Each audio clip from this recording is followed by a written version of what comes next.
You're listening to the Good Food CFO podcast. I'm your host, Sarah Delavan, and with me, as always, is our producer, Chelsea Steer. Hey, Chelsea. Hey, Sarah, I am so excited about your guest today. It's a good one.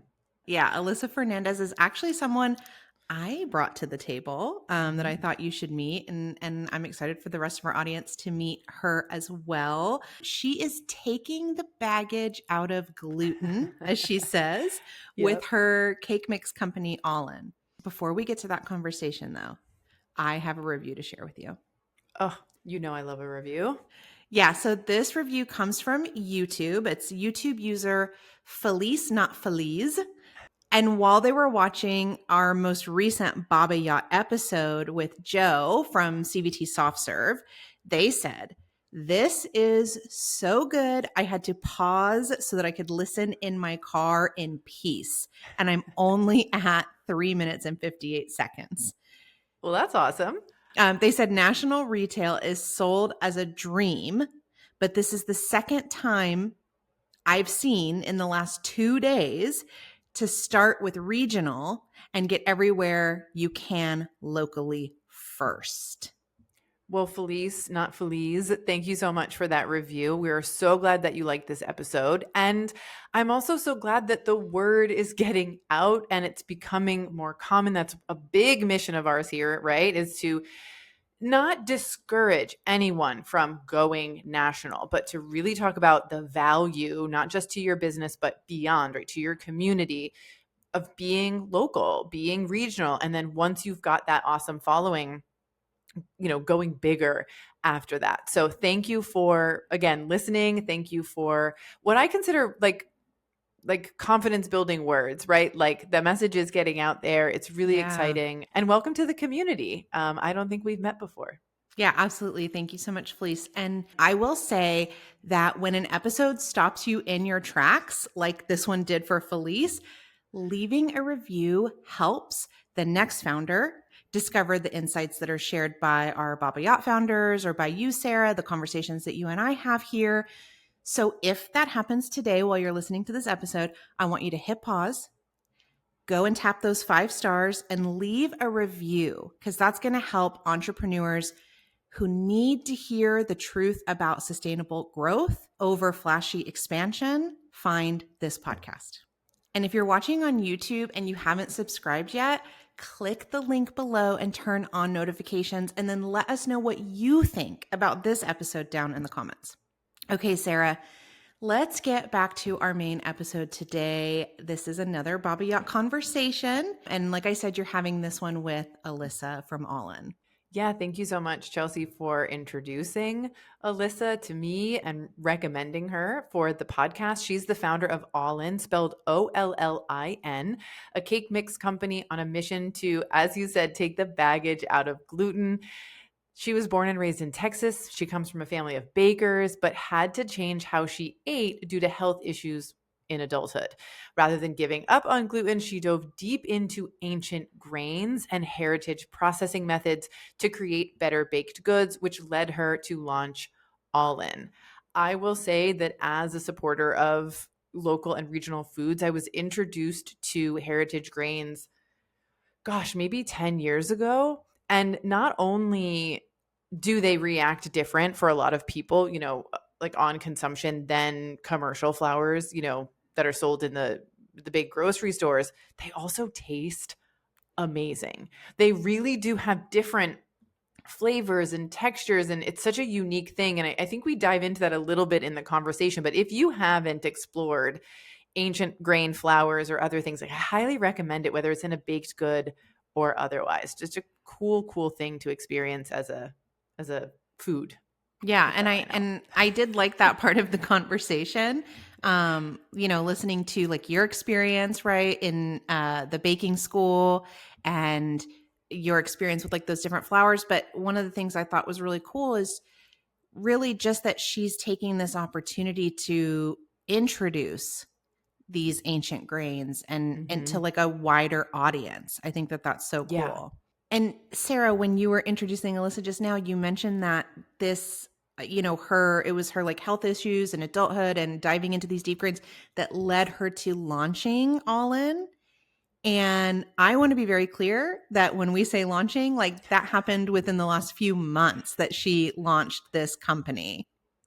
Yeah, I love talking to founders who have recently launched or who are working to launch on the podcast. I personally find it really fascinating and I think helpful, hopefully helpful to the founders who are listening to hear about the behind the scenes work that Yeah. happens. What was the, you know, work like in the 12 months, 8 months, 6 months, 1 month leading up to launch? Where did founders spend their time? How much did they spend on brand strategy and brand identity? How much time did they spend on developing the product?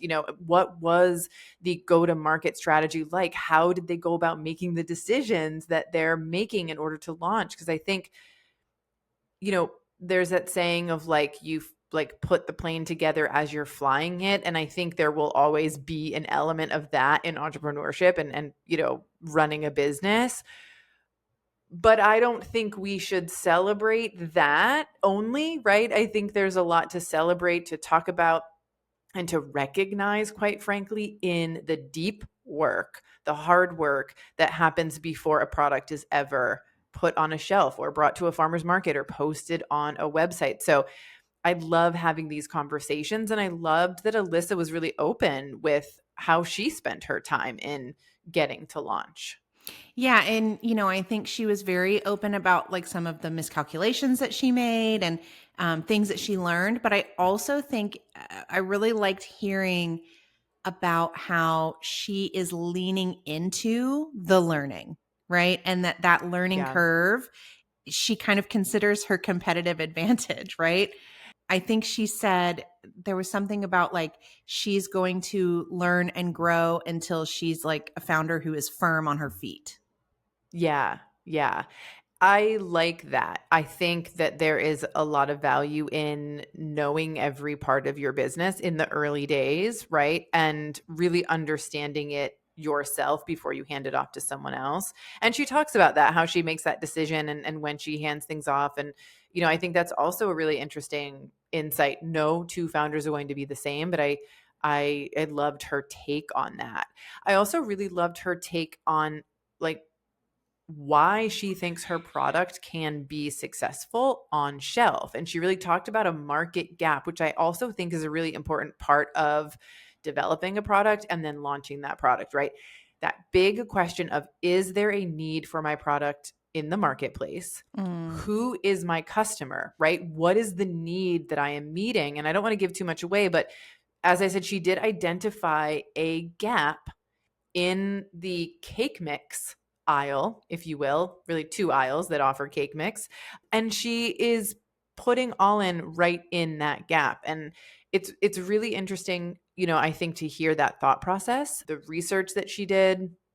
And I'm really excited to, follow up with her in, a few months or a year's time to see, what she's learned and how things have changed. Because if there's one thing we know for sure is that things are going to change, right? Yeah. We just like forecasting, right? Business planning, it's our best intentions, it's what we think is going to happen, but it will always look a little bit different in reality. And so love talking to early stage founders, and then excited to check in with her down the road to see how everything's going.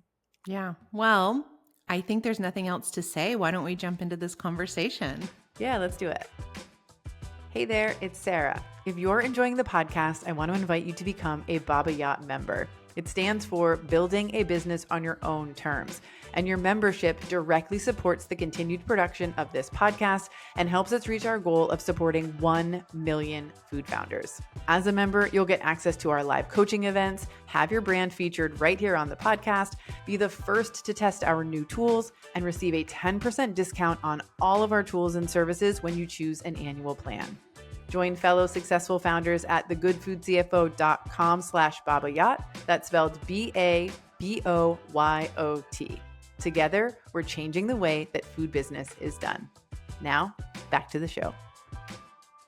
Alyssa, welcome to the podcast. Hey there, Sarah. It's a pleasure to be here. I'm really excited to talk with you today. Our producer, Chelsea, became aware of your brand, I think via LinkedIn. And she was like, Sarah, I really love what Alyssa is doing. I think that you should talk with her. So thank you for being open to joining us and talking about your journey so far in CPG. Yeah, no, I am a verbal processor, so I find like these opportunities to be able to converse with folks like you who have been in the industry much longer than I have to just be very clarifying. I love that. I'm also a verbal processor, so Yeah, I totally get yeah, it. Yeah. professional yapper. So tell us a little bit about your brand and what the vision is for your business. Definitely. So I'm the founder of Ollin, which is an Aztec word that translates to movement or to come back full circle. And that's really the philosophy and the approach that I have with building this. And it's something that just came out of my own personal experience where I just had all these different things in my life kind of happen separately, but eventually diverged into what would become All In. And the mission is very simple. It is to take the baggage out of gluten. It's something that, at least with me, I've seen in the market for the past 15-ish years, more or less, that gluten free has really just taken over. It's kind of the default healthy baking choice. Mhm. And what I noticed was that there was just such a big gap into specialty grains. And I'm someone that can go knee deep into any food category. Like, talk to me about coffee, talk to me about different pastas, and grains were just the next thing. And the more I delved into it, the more I discovered that flour is flavor and that we don't need to demonize these grains. And we also can create even more flavorful baked goods without having to add anything else. It's just curating it to like create these sensory sensations. Yeah, I love that. I share a little bit about my history, throughout the podcast episodes and things. And early on, my experience in the food industry was at a baking school, a cooking school. Ooh. And one of the greatest bakers that I've ever met, her name is Clemence. She's got a bakery here in, I think, the Santa Monica area now. She was the first person to introduce me to the different types of flours and the grains that were being grown throughout Southern California primarily, and making cookies out of them and breads and cakes. And I remember we had this class where it was all about the different grains, and she made the same cookies Hmm. with the different flours, and it was mind blowing how like Yep. textures and flavors, and you come to realize, oh, that AP flour is pretty boring, and you can create some really, really beautiful but simple things when you've got good flour. And like so many things in our food industry, Hmm. the thing that is like the easiest to ship and store and can be made quote unquote most stable is the thing that sort of takes over, right? And you say that in terms of grains, in terms of carrots, you know Hmm. what I mean, in terms of the apples that show up on the grocery store shelves. And so I think it's beautiful, and definitely part of that good food movement and good food industry for you to be saying like, hey, let's bring some of these other flours and grains, to the forefront in a way that's like very approachable for Yeah. people. And that's kind of where I started leaning in towards making it a cake mix. I think right now we are like just past the peak of cookie mania. I mean, I think a Mm, lot of this was like kind of forefronted by Crumbl, but like you can see patterns like throughout the decades of what was the baked good that everyone couldn't get enough of. You have like the 2000s was very cupcake focused, 2010s were like these fusion Instagram, like monster milkshakes, cupcakes, the cronut, whatever you call it. yeah. And right now we're at cookies. So what I like to think is that cake is just kind of the next thing that's going to really pop off. And I see it a lot, like with the baking influencers that I follow. I mean, they are just geniuses with when it Mm. comes to like really crafting just these beautiful flavors and even more beautiful cakes. And I wanted to make this approachable for folks because it is a bit of a learning curve if you want to bake with heritage and ancient grains. You can't just swap 100% spelt or einkorn for your flour and expect it to bake the same way. You're actually going to end up with like a mushy brick. Right. So, It's so interesting. Very different ingredient, really. yeah, Right. Yeah.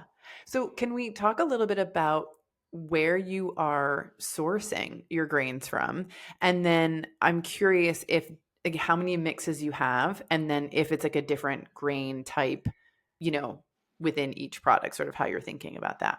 definitely. So right now we source everything from Barton Springs Mill. They are located in Dripping Springs, Texas, which is just like south of Austin. They are the kings of milling. All the recipes I've developed has been using their flours and other flours that I found online, and it really is just no comparison. So when you're thinking about the grains that you've chosen and your products, so how many different products do you have?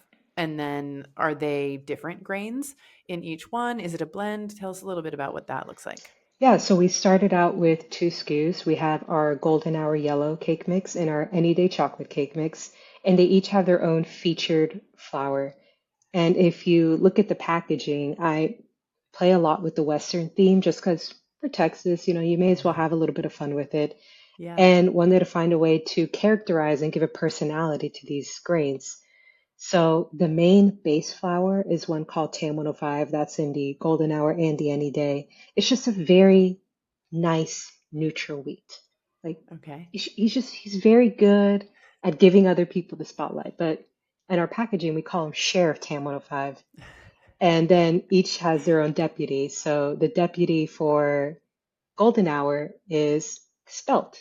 Spelt is nutty, has like these nutty undertones. It's a slightly sweet flour. Like even if you just have it kind of in a very plain good, like a pasta without any added sugar, you still have those undertones eating it. It's just a very cool flour. And for our anyday chocolate, we use rye. And I will say for our chocolate, I was very careful not to overpromise people and call it like an indulgent, decadent treat. It isn't. Whenever I tell people about it, I'd say it's the type of chocolate cake that people who don't like chocolate would really like. Interesting. As you're talking about the flavors and like I'm just like listening to you, I've become curious about your background in food. Have you been involved in like baking or food professionally in any way prior to launching your business? So I am a pastry school dropout. At least that's the asterisk right now. I could always Okay. continue, like slowly take my classes, but right now it's not the priority with getting all in off the ground.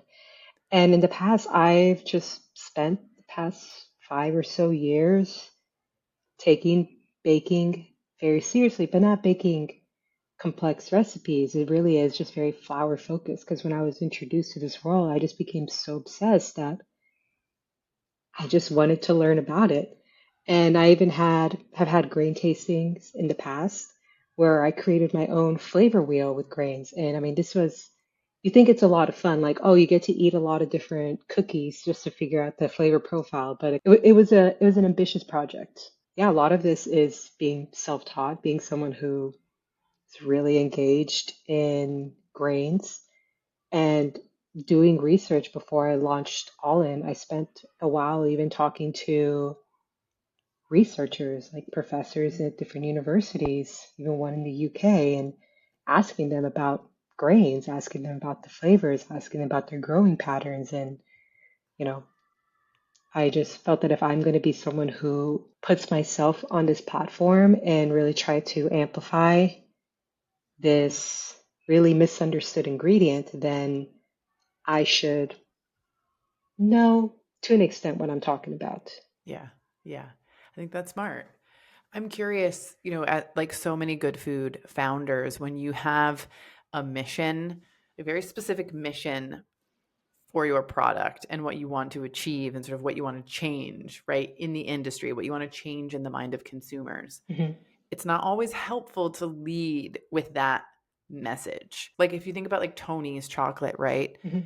They're very like mission focused in their communications. But then there are other brands that are less loud about that and they're more kind of subversive about like, oh yeah, our product is delicious, and by the way, here are the things that we're doing differently. So I'm curious about the approach that you're taking with Ollin in terms of kind of how you're selling the product and marketing and positioning the product as you launch. This was something I spent also a lot of time thinking about. And I think that there are a lot of mission driven brands that I resonate with and want to jump on board with. But from what I've researched, it's that the data doesn't really support it. A mission will only capture a seldom amount of people's attention. So I started to think about it in a different way. Like, how could I be a little more subtle about it? How can I really commit to this and do this behind the scenes and kind of give a different messaging out there for folks? And I think a lot of that is also just accessibility and Mm. think and meeting the consumers where they're at. So right now I consider this all like one big experiment that we will continue to iterate as time goes by. But I decided that it was to lead with gluten, to lead with something Mm. that's already what I think of as the elephant in the room. Can people be united under that as a mission? And then slowly kind of work your way into, hey, there's also this rabbit hole here. If you want to enter it, like, please feel free. We will walk, we'll hold your hand, we'll introduce you to it. It's a lot of fun, but I didn't want it to be a big barrier of entry. Right now, with specialty flour baking, there's a lot of jargon, there's a lot of experts, there's a lot of folks who have very strong feelings on how things should be done. And this is kind of the like softer opening approach. Yeah. So leaving room for yeah, folks who may not have initially have been drawn to it to kind of enter the better flour movement. Yeah. It's really interesting. So you we do a questionnaire, before, just so we kind of learn a little bit about you and where you are in your business, and I can kind of get inspired to ask questions. And one of the things you shared was that you technically established All in 2024, but that the real kind of like launch date was in May 2025. So like very recently, we're recording this in June. And I love to talk about the in between. So like what it looked like, what you were focusing on, that those 18 months roughly between sort of conception and launch. Can you talk to founders who are listening about what you spent a lot of time on other than like product development? Because I feel like that's very clear now, the testing and the getting the flavor profiles and things together. As far as the business aspect goes, what did that look like kind of leading up to launch day? It was a lot of branding and marketing. Although when I reflect back, I feel like I don't know, it's interesting being on this other side because I spent a lot of time thinking about like messaging. Like who am I actually targeting? Who are potential customers? And where do I fit in the current market? And Yeah. one of the things that I argue is that our competition isn't your like conventional baking mixes. We're never going to compete with Pillsbury, Betty Crocker, Duncan Hines. Like Mhm. we just have completely different segments that will never be able to match. But the inverse is that there is still a market for premium baking, but right now it's just gluten free. It's almost exclusively Mm. that. I go into these retailers and I see other companies with a similar price point that we have, but it's all gluten free. So I thought, well, is it so radical to target that consumer base? Because realistically, only 1% of the population has celiacs, has an actual allergy that prevents them from ingesting wheat. So, what about the other 99% of gluten free customers? Yeah. And that's kind of where I really went a bit in deep in trying to do my own set of research and seeing how can I tweak this messaging to target folks like them, but without using these big health claims and without really casting a negative light. on Hmm. gluten free. I think gluten free is great. It has its purpose. It's there for a reason, but how can I use welcoming language? Yeah. I'm wanting to sort of be like, listeners, like focus in on this. You've identified a gap, Hmm. a legit gap in the market for a premium, high quality cake mix that is not like gluten free. Or like you're saying, like having these specific health claims in my mind, it's like, oh, I can indulge in a delicious cake. It's like I also don't eat ice cream a lot because I'm not technically lactose intolerant, but it doesn't make me feel good. Yeah. But there are times when I want ice cream and I will have the ice cream. I'm not going dairy free. You know what I mean? I'm Hmm. going like all in best I can find ice cream. And I feel like you've given that to the cake department, which I think is really exciting. Yeah, I feel like the equivalents that we have right now are A2 dairy. So folks like Alex Exactly. Ice Cream, Laurel's Coffee, they're doing the same thing. It's, yo, we want to indulge in this and we want to indulge without the tummy ache. That's Yeah. really what the messaging is with that. I feel like I understand why people bake. People bake because they want a centerpiece. They want to create something. They want to do something beautiful Yeah. as a way to draw people together, or they want to stress bake. So why can't you have all of that and also keep still care about what's also underneath Yeah. or Yeah. underneath the frosting? Yeah, I love that. So, okay, I think it's important to have done that work first. I think, whenever you're creating a product, creating a business, you have to validate who is my customer? What do they want? And not just what do they want, what are they willing to spend money on? Right? Like, do they wish that they had something, but like not enough to like really seek it out or really pay a premium for it? So, figuring all of that out and then figuring out how to position yourself is so, so important. I think, I mean, I don't like the company, but like, it's a really interesting example. Fairlife Milk, right? Hmm. When they first launched, they went like full on, like, we're a protein milk, and they had a certain kind of branding and identity, and it didn't go off, like, it didn't move. Hmm. And then they did a full rebrand and sort of changed their positioning. And now it's, I think, the best selling milk possibly in the United States, much to the environmental, impacts that it's having on our country. But anyway, from a business perspective and a branding perspective, it illustrates how important that is to Hmm. the same product, reaching people. So I think it's great that you point out that work as being like kind of the first thing that you looked at.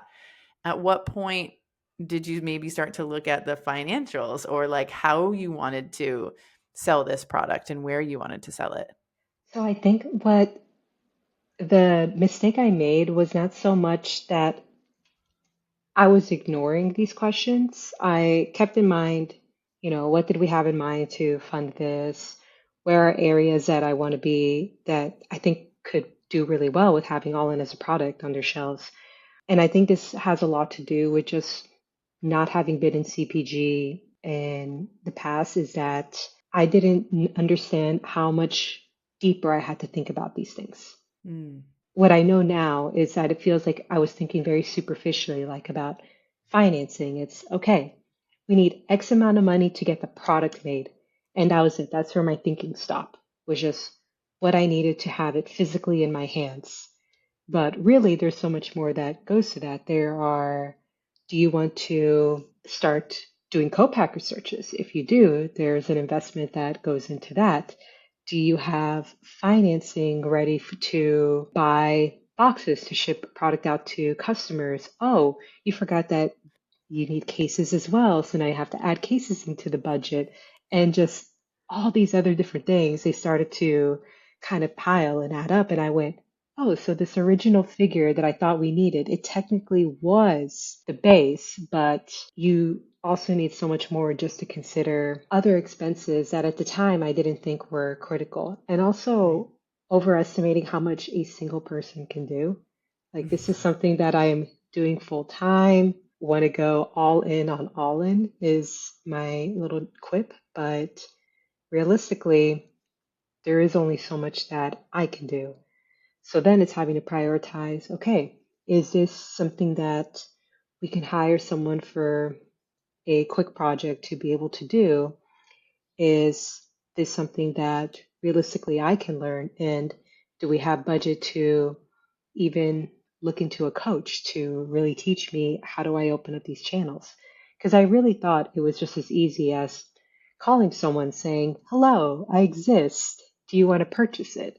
Yeah. I didn't know that there was a very particular dance in pitching to buyers. That's something that's still really just my front of mind priority. And also understanding that launch doesn't necessarily mean when you have the physical product in hand. Like I could have started the sales cycle in January, not Mm, in May. So it's just those things that I thought I understood, but because I've only been in CPG at like a superficial level at that time, it was, it just went over my head. yeah. Yeah, you don't know what you don't know Mhm. until you, yeah, unless you have someone that you can tap into and say, here are all the things you need to be sort of thinking about. Yeah. So you talk a lot about having your product on shelf. Did you launch into retail stores? Are you selling D2C? What is the channel strategy right now? So right now we are D2C and we are going to be in pop-up grocer in July. Nice. So very excited for pop-up grocer. In terms of getting on other shelves, that is all pending. I have a CRM that is having to look through each day, making calls, follow-up emails, sending samples, and looking forward to being able to say we're available to more folks. Yeah. So pop-up grocer, that's in New York City for those folks who maybe aren't familiar with pop-up grocer yet. It's sort of equal parts or even possibly more like a marketing Mhm. opportunity, very social media, social proof kind of opportunity, which is interesting, but that's like outside of your quote unquote region. So are you aspirationally looking to be a national brand? Are you thinking about growth sort of like slow and steady? Are you wanting to go fast? What does that kind of look like in your head right now? So right now, where I see things going is going very deep and wide in targeted regions. So places like Austin here, New York City, maybe in the future, someplace in the West Coast, just because that is where you have a lot more of this pre-built community that's already invested in baking and seeing it as a bit more than a hobby where there's baking as lifestyle Right. already established. I am not picky about limiting where I am in indie retailers in something that we can have like in a shop like Fair. So that's something that I want to be able to expand on as well, just because I think those are a really great place for trial. It's a great place Mm. to see who resonates with your product. It's a great place to find different regions that maybe right now are underserved, and you can look into it and start to invest in building there. Yeah. For D2C, do you have a website, like a Shopify site or something set Yeah. up? So we are ollinyall.com, OLLINYALL. Love it. And that's because eat all in, bake all in, all that stuff, it was taken. Interesting. What's very cute. I think you ended up with the great website name. I also think, with it might may take time, but being online, I think one of the advantages there is to see where are people buying from. Hmm.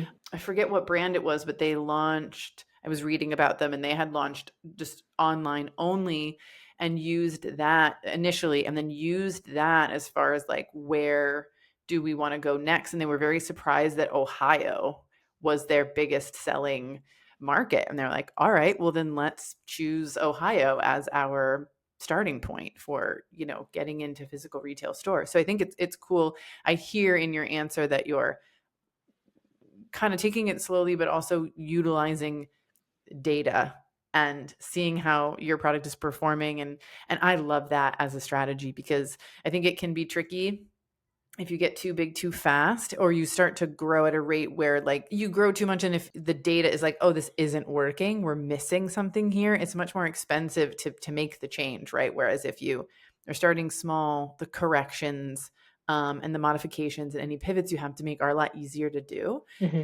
and a little bit like less expensive. So I think that's a kind of a great way to go about it. Yeah, and I'm also discovering the things that I want to be able to invest in the most whenever I'm able to start to be able to hire staff. So I already have like Mm, in my mind ideas of, okay, this is something that I'm okay letting go to someone else, or hey, these folks can take over with this. But where I want to be an absolute control freak maniac is the research and mm, reiteration and just, I wouldn't even say it's marketing like as a whole, but mm-hmm. it's the strategic, Yeah. strategic design. Yeah, I think that when you say strategic design, what I'm kind of hearing, and tell me if I'm wrong here, but it's like, what is that repeatable thing that Hmm. we can do that we know is gonna, like, when we do this, the outcome will be X, Yeah. right? When we do B, the outcome will be Y. Because without that, you actually don't have a strategy, Hmm. right? You have things you're trying, and you kind of don't know it's not proven. Your success is not proven. So how do you sell yourself to another store or to someone, and then how do you have confidence in this is the right move for us? Because I've done the research, and I think we did a book club. We have a book club, and recently we read Beyond Entrepreneurship. It's called B 2.0, and having been in business now for almost 10 years, reading that book was like going back to business school, and but in a very different way. And one of the things that it focused on was, what is the thing that you can repeat? What have you tested and tried? And they have this analogy of like firing bullets before Hmm. you fire a cannonball. And I think that that's a great analogy for what you're doing also, where it's like, we're going to try things out in areas that we've researched and understand to be right for our brand. And so Hmm. we're going to fire some bullets. And then once we see that, like, okay, we are landing on the target pretty consistently, we're going to launch a cannonball. Yep. And I mean, for me, my background is in data journalism. I was with Google and their trends team for 2 years, Okay. and that has conditioned me to expect things fast. Like that was Mm, an environment where you had an answer almost as soon as you asked it. right. And so one of the things that's been challenging for me is having to wait. It's like, oh, I have to wait for social proof. Oh, I have to build the community online first. Oh, I have to build and nurture these relationships with buyers, be on shelves, do demos. And it's like in my mind, I already want to jump to here and get Yeah. into the iteration.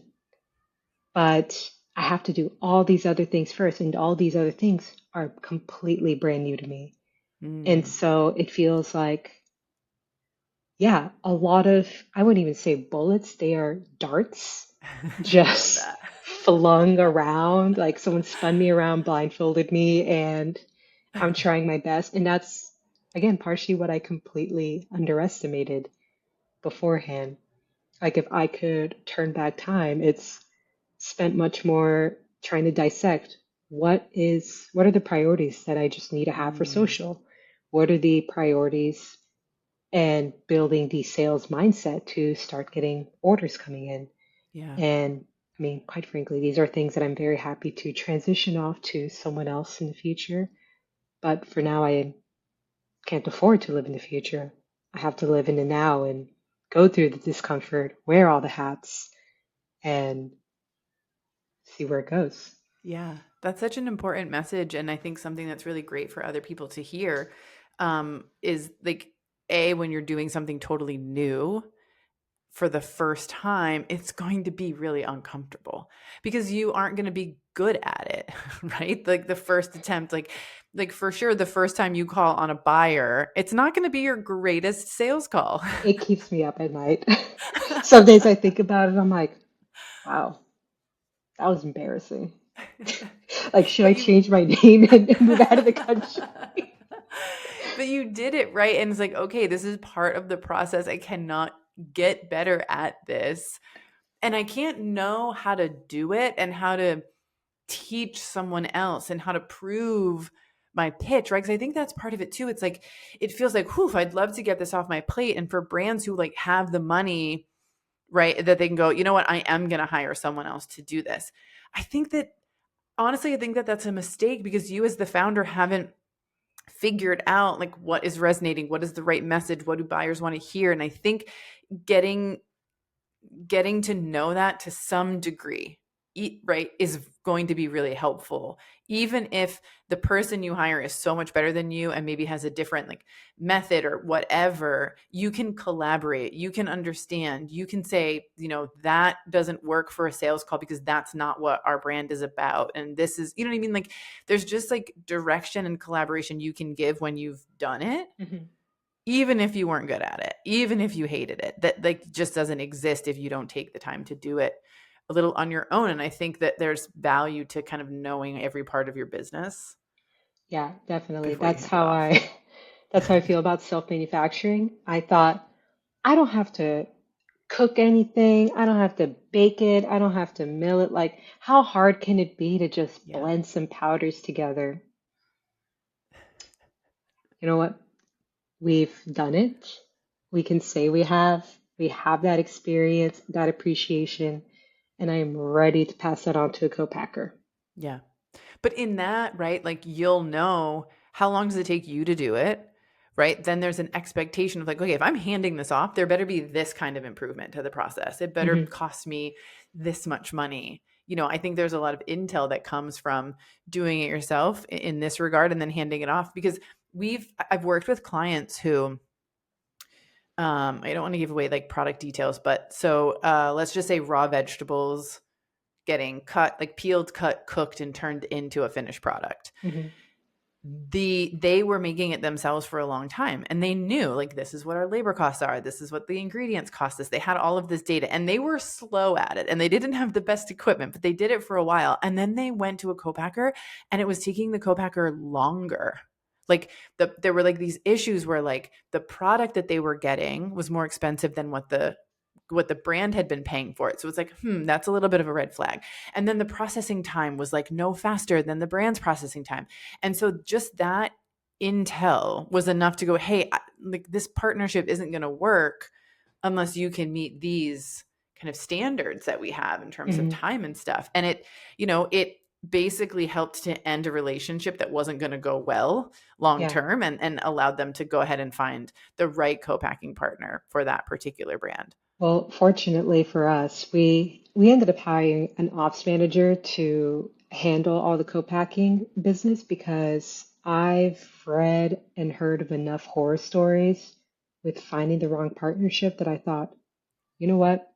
If there's something we invest in right now, it's going to be this.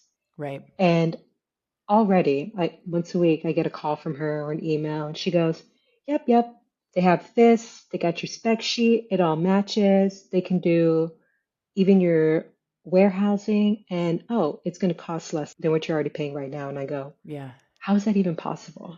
Yeah. Like, for me, it's almost this alchemy, but she's been in the industry for so long, takes no BS, trying Mhm. to censor my language. And it's for me, it's really inspiring because that's the position that I want to be in the future. I want to keep growing to have like this confidence and keep growing to be a founder that is very firm on my feet. And I think when you're entering as an outsider, Yeah. that's the part that can be hard and like weigh on you. And on a not so good mental health day, it's thinking, it's just having a lot of self-doubt. Yeah. But then having to remind yourself that I've already made it this far. I've already come up with this messaging, and what I need to do is keep trying, keep iterating on it, because who's to tell me if it can't work if no one's tried it already? Yeah. That's beautiful. I love that. Before we started recording, you mentioned to me that you feel like you've experienced a win already because you've launched your product. You have a physical product that has been Yep. created, but that now this sort of next phase it kind of piggybacking on what you just said, like there are moments of like overwhelm or we're like, what am I doing? Where am I going? And there are so many things I'm sure coming across your desk. How do you stay focused? We had a lot of different life events happening all at once with launch. So I think for a lot of May, it's not that I wasn't focused, but I was disoriented, not Mm, really paying attention to the right things. And what I've started this month doing is going back to basics, grounding myself. Like, I need to have my routine. You need to exercise. You need to go step on grass once a day. yes. Eat food that you made instead of going to Chick-fil-A for the 14th time. And having a list of priorities that is just right there front and center. So if I read some post on LinkedIn, read someone's Substack, and I go, whoa, this company did that. Should I do it? Then I can Mm, turn my face around to my list of priorities and go, well, it's not on there, so don't think about it. right. Oh my gosh. That's very Baba Yaga of you. I have to. I was listening to a podcast and I think the host was saying how he's so undisciplined that he needs all these rules and structures in his life to kind of keep him standing. And I feel like I'm very much the same way. Yeah. I'm very much a dreamer, so I need a lot of grounding. Do you have a spot where you kind of like put ideas for the future? Like I have some friends in the industry who call it a parking lot, where you're like, okay, I just saw this thing on social and like it's not on my priority list. I'm just gonna write it down here so I can stop thinking about it. Yeah, it's my Google Notes. I will take a screenshot, throw it on there, and go, I'm not going to think about this anymore. Yeah. And if I do think about it again, that's where it is. Yeah. And when you get to the bottom of your priority list and you need a new set of priorities, you can reference, perhaps reference that and see if those things are actually priorities. We do something here called rocks, where it's like, okay, what are the things that are going to move this business forward or move us in the direction we want to go? And each person on the team gets 3 rocks max, like per quarter. And so we have all of these things that we need to do day to day, the tasks, the client meetings, the Mhm. just the weekly things, and then looking back at that rock every Tuesday when we get together as a team, or like when we're like, what should I be doing, what should I be Yeah. focusing on, it helps us reprioritize, like, oh, those are the things we're really wanting to move the needle on. So if I don't have a task right in front of me that needs to be done, or if I have too many tasks in front of me, we can kind of center or ground ourselves on like, what is this rock and should that take priority? And it's really hard. I'm not the kind of, I don't know how you would describe me, but like I can make a schedule for myself and immediately abandon it. Like I don't like to be told what to do even by myself, which is a very tricky personality to have. No, I resonate with it. I've always described myself as the overachieving slacker, Yeah. where I've done just enough to always be considered part of the overachieving category, but I'm not type A. So it kind of Yeah. is almost like this contradiction. It's like if you could get away with not doing it, you won't do it. Yeah. Like, Yeah, are I'm you the same. really going to go above and beyond if you don't need to? But here's what I think is also true is like we are going above and beyond, but our brains are telling us we're a slacker for like resting. Or, I shared with a friend, or possibly my therapist. I was like, I think I asked legitimately, does getting ready for meetings, like showering and getting ready for meetings, does that count as work time or personal time? And he was like, what kind of why are you concerned about that?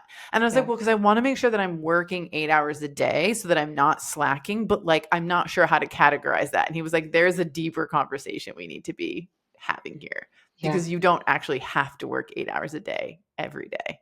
Yeah. I really love that I have very grounded, just like internally peaceful friends because they're the ones who kind of give me those little reality checks where I'm just sitting here and going like, I'm not rolled out nationwide in Whole Foods already. I guess I'm Mm. just a big failure. And then they look at me and they go, like they just start naming off all these different things. And then they go, are you sure? Like you should be thinking like that. And then also just for my own mental health, I love to have my occasional, what I call rotting sessions, Oh, where brain is turned off, I go nonverbal, and I do not move from the same place on the couch for a few hours. And and I just need it. same. The year is busy and I can maintain long days, early mornings, lots of work and focus for a long time, like an extended period of time. And then I can't. Yep. And I will have that same session. And then something happens like clockwork every year when the Netflix Christmas movies come out. It's like I've got a couple of hours in the morning in me. And then the rest of my day is like full confession, the laptop is on my lap, but it's really a rotting session where I just like am kind of needing to like zone out, and I get the work done, but I like need that time too. So if any of you listening are like Alyssa and I, email us, let us Yeah. know, comment, Drop I us your think, favorite rot. Honestly, this makes me feel so much better because whenever I do get that urge to rot or urge to even just take a break, yeah, I feel so guilty. And just for any emerging founders out there, you we really got to take care of ourselves, like yeah. first and foremost. And if anyone needs a little bit of inspiration, right now my biggest inspiration is actually Amanda Knox. I Oh, binged through her two books. It's Waiting to be Heard and Free. Waiting to be Heard is all about the trial that happened in Italy, and Free is about what does being a free person really mean? What is mm, freedom outside of incarceration, even within ourselves? And it was so deeply profound. And just the main messaging is that her way to rebel against being in prison was by giving her life meaning. So whenever I start feeling bad, whenever I start feeling like I'm not doing enough, just the most recent mantra I've been telling myself is if Amanda Knox can make meaning of her life in an Italian prison, I can make meaning out of Ollin. I can make yeah, meaning out of this, and it will take time. yeah, So just let it take time. yeah. This is, I mean, we're the conversation's sort of going in a bit of a different direction than Yeah. our usual Bobby odds, but I want to let it happen because I think I'm curious because we have so many similarities. I'm curious if you also struggle with like what the outcome, quote unquote, should be and should look like. I have had such an attachment to outcome for my entire life that I'm actively practicing this year, letting go of the outcome and how I'm having to frame it as like failure is a possible outcome that I will accept. However, I'm going to do everything I can and like ask for support, do the things so that failure is not like definitely an outcome, but I'm willing to accept it. And it has freed me in ways that are like really hard for me to like verbalize this year. So I'm just curious if you deal with that at all. So yeah, actually that's something that Amanda Knox has talked about in her book and that I've reframed for myself. And like for context, I'm listening to this when we're in production, when we're like working an 8 hour shift, like handbagging, hundreds of cake mix. Yeah. So it's very meditative to be able to think about that. But one of the things I've started to introduce to myself is accepting that all in can fail, that Mhm. there's nothing inherent in it or nothing that I innately deserve for it to succeed or for it to scale to a certain area. And it's like a terrifying thought because you put so much of yourself, you put so much of your own reputation, your career, your own finances on the line to really get a product off the ground in a very unforgiving industry. Yeah. And it's nice though because I feel like I can get through almost this like mourning of it, mourning understanding that there is nothing inherently fair about it, and then that's okay. But I find that again to be grounding, not negative, because it makes me not feel desperate, makes me Yeah. not feel like I have to say yes to everything. It makes me go back to my why, to look back on my list and go, is this supporting these goals? It's not. I can accept that it doesn't need to happen. And it's something that I'm still practicing, not seeing a direct outcome. Yeah, no, it's a very, very interesting experience. I think many moons ago, I was in Teach for America, and during one particularly hard day, I was crying in an empty classroom, and one of my mentors came in and was trying to comfort me. And what, I'm like 22 years old at the time with all these screaming seventh graders, not really sure what I'm doing. I had just graduated from college. And my mentor told me, you know, what's the thing I noticed? It's really hard for you TFAers. And I go, what? She goes, well, it's the first time in your life that you can't pull an all-nighter and succeed. Yeah. And Things are out of your control. yeah. And so I just think back to those experiences that I've had in my life, to those words of wisdom, and just understand that I have to keep reiterating it.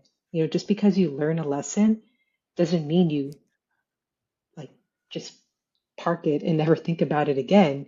You have to keep reinforcing what you've learned. Otherwise, you just go back to not so emotionally mature state. Yeah. Yeah. I'll add that the idea or like the acceptance that failure is a possible outcome, there's like the acceptance of that is kind of partnered with naturally for me that like if it does fail, I'll be okay, Yeah. you know? And it is a practice, but I have noticed that my actions are like much more, I'll say intuitive. It's not that there's no data involved, right? Yeah. Like I still project my cash flow. I still analyze my decisions, but I'm also tapping into like, do I want to do this? Does this feel right? Would this make me happy? Would this make my work more fun, more exciting? All of those questions that I think before this year, because this is really when it started for me. Like before I was like, I can't do that. I can't do that. I need to be so careful because I don't want to fail. And Mhm. I was actually, for me personally, holding myself back, holding the business back, and so it's been really, really freeing. So I want to thank you for sharing like your experiences. I think this is an important part of being an entrepreneur and being a founder is like Yeah. not just how are you building your business, but like recognizing who we are as people and building the businesses in a way that like works for us and practicing not being too hard on ourselves. Absolutely. I think, even if you're not interested in building a business, but you want to learn about yourself, go build a business. You Yes. you will find out and grow. It's remarkable. I don't know. I'm just so overwhelmed by how good my life is right now. Like, and again, I'm not in any major retailer right now. I'm still working on getting sales, but I still feel this sense of completeness that I've taken this step and that it's possible for me to build a life that it's worth living for me. Yeah, that's beautiful. Well, on that note, Alyssa, where can people learn more about Ollin and you and sort of follow your journey? Yeah, so on LinkedIn, you can find me in the link to the show notes. That's where I Yep. post every single day, and it is a non-AI post. I post what is on my mind. So if you ever want some insight into that, that's where it is. And for Ollin, you can find us on Instagram at Ollin Y'all. Again, that's OLLINYALL, and on our website at allinyall.com. So Amazing. yeah, excited to grow it and see where it goes. Yeah, we're gonna have all of those links in the show notes, so it's easy for you guys to connect with Alyssa and the brand. And Alyssa, just thank you so much again for being here, for spending an hour with me today. And I definitely will be following along on Ollin's journey and your journey, and we'd love to have you back in the future, no matter the outcome. I think a check-in would be such a wonderful time. No, absolutely. And by then, I have real data that I can comb through. I think that would be really exciting and a great episode angle. So I love it. Well, thank you, Sarah. Thank you. Looking for more content like this? Subscribe to our YouTube channel. You'll see weekly podcast episodes as well as other content related to the show. Just visit youtube.com/@thegoodfoodcfo. Thank you for joining us here today. If you enjoyed this episode or found it helpful or inspiring in any way, please share it with your founder friends on social and rate and review the podcast wherever you listen. It's the #1 way to help good food founders find the show. We'll be back with a brand new episode in 2 weeks.